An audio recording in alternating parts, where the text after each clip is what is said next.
वृंदावन में एक संत जी थे जो कि प्रतिदिन श्रीमद् भागवत का एक अध्याय का पाठ करते और उसे श्रद्धा से श्री राधा रानी जी को अर्पण करते थे।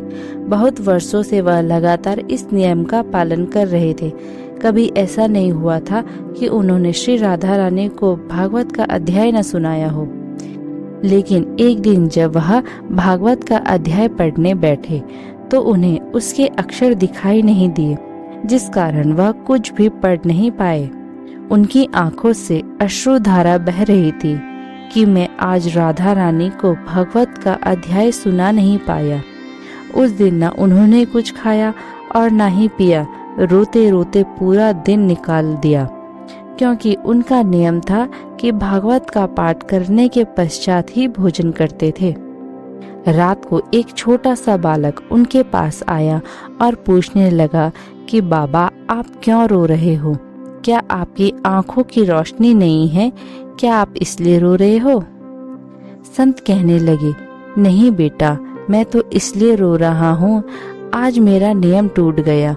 मैं राधा रानी को भागवत कथा नहीं सुना पाया। लड़का कहने लगा कि बाबा, मैं यह पट्टी आपकी आंखों पर बांध देता हूँ, इससे आपकी आंखें ठीक हो जाएगी। संत को लगा कि बालक यह वृंदावन के किसी वैद्य का बेटा होगा जो आंखों का इलाज करना जानता होगा। संत आंखों पर पट्टी बांधकर सो गए।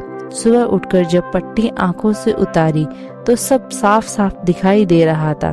संत बहुत प्रसन्न हुए और सोचने लगे कि देखूं बालक ने पट्टी पर ऐसी कौन सी औषधि लगाई थी कि एक बार में ही पट्टी बांधने से ही मुझे साफ साफ दिखाई देने लगा।